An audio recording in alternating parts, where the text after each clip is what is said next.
All right, so we're on two-way frequency tables, and this is 10C already. So this is after this is done, that's the halfway mark for this unit already. All right, so your objectives are going to be to understand, to complete, and to interpret two-way frequency tables or just two-way tables. Um, Characteristics of them.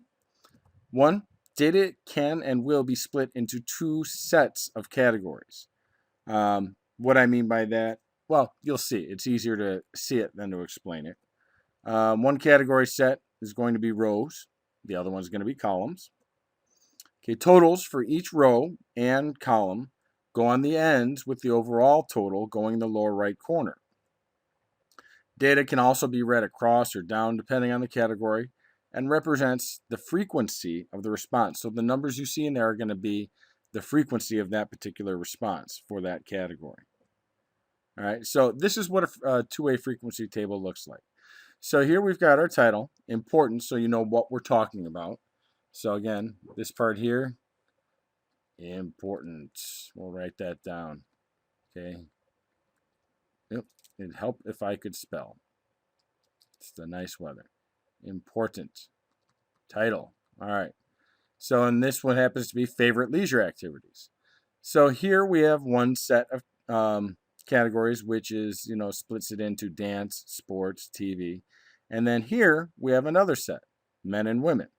Okay. So, the entries in the total row and total column are called marginal frequencies, okay, or the marginal distribution. And if you have trouble remembering that when I refer to it or when it's referred to, just think of when you're told to write in the margins of somewhere. It's off on the outer sides or bottom or something like that. So this area here is like the outside of the table. So that's the marginal. Entries in the body of the table are called joint frequencies because this represents data from here and here. So it's a combination of two different category sets. Okay? Okay, and if we looked at only the marginal frequencies, so just this in the total row, okay, we might conclude that the three activities had pretty much the same appeal. So it doesn't matter, dance, sports, TV, they're all about the same, right?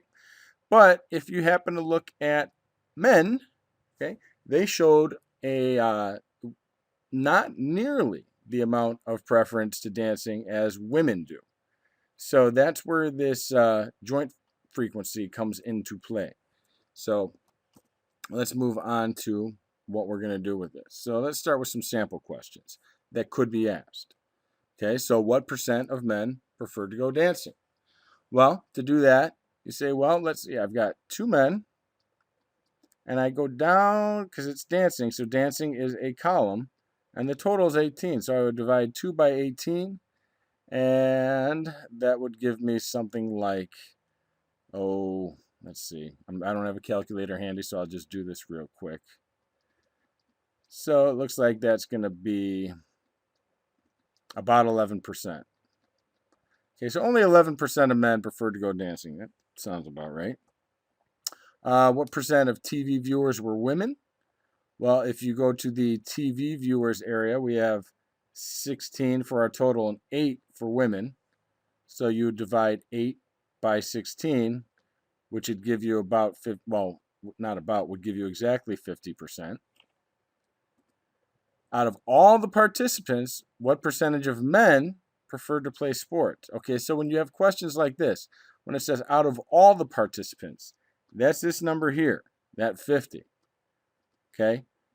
And we're just looking at men and sports. So men and sports, which is 10. So 10 divided by 50. So that would be 20%. Okay? So you get the idea of how this works. The math is really not that difficult. Not terribly difficult at all. All right, so here's an example of the type of problem that you would see on a test or a quiz. So a study in Sweden looked at former elite soccer players, people who had played soccer but not at the elite level, and people of the same age group who did not play soccer.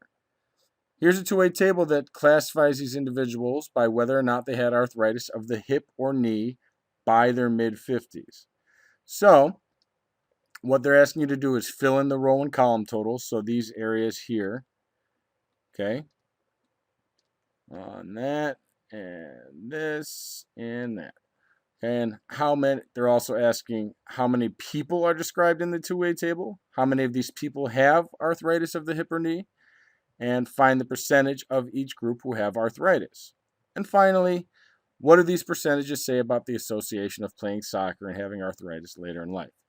So let's go through these one by one. Okay, we'll move this up here. Let's start with the first one. Fill in the row and column totals. To do this, you just need to add basically down for the columns. For the rows, you add across. So 13 plus 68 gives you 81. 11 plus 226 gives you 237. 29 plus 596 gives you 625.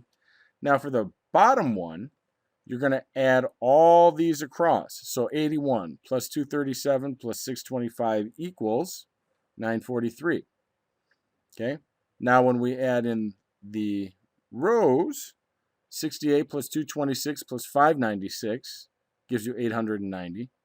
And 13 plus 11 plus 29 gives you 53. And you'll notice that if you add these two together, you will also get 943. And that is crucial. You must have that happen.